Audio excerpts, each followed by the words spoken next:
வணக்கம். சேலம் இமயநாதன் யூடியூப் நேயர்களே, இன்றைக்கி நம்ம ஒரு அருமையான சுவையான மாங்காய் சோறு எப்படி செய்யலாங்கிறது தான் நம்ம இந்த வீடியோவில் பார்க்க போகிறோம். இது அனைவரும் நல்லா விரும்பி சாப்பிடக்கூடிய ஒரு உணவு தான். கலவை சாப்பாட்டில் இதுவும் ஒரு ரகம். வாங்க என்னென்ன எப்படி செய்யலான்னு பார்க்கலாம். ஒரு மாங்காவை, நடுத்தரமான மாங்காவை கட் பண்ணி வச்சுக்கலாம். அதை துருவியும் வச்சுக்கலாங்க. தோலை நீக்கிட்டு துருவி வச்சுக்கலாம்.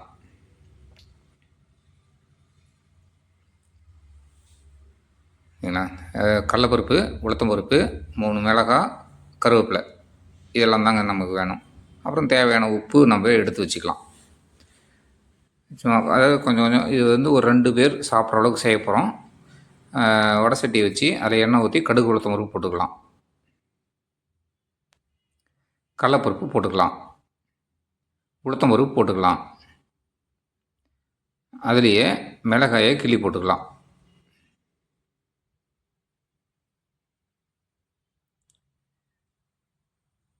கருவேப்பிலையும் போட்டுக்கலாம்.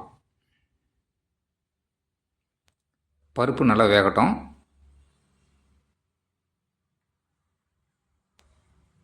துருவி வச்சுருந்த மாங்காய் விழுதை போட்டுக்கலாம். அந்த பச்சை ஸ்மெல் போடுற வரைக்கும் அப்படியே கொஞ்சம் வணக்கிக்கலாம். தண்ணி எண்ணெயில் எதுவும் சேர்க்க தேவையில்லை. தேவையான அளவு உப்பு போட்டுக்கலாம்.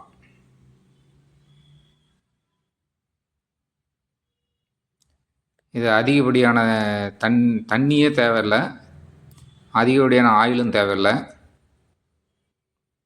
அப்படியே கொஞ்சம் வணக்கி விட்டுக்க வேண்டியதாங்க. உப்பு அதெல்லாம் அதில் நம்ம வடித்து வச்சுருந்த சாப்பாட்டை அதில் போட்டுக்கலாம்.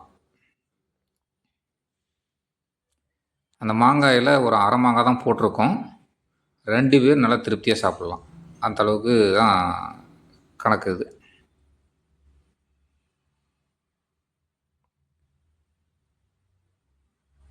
இதெல்லாம் போட்டு கலந்துட வேண்டியதான்.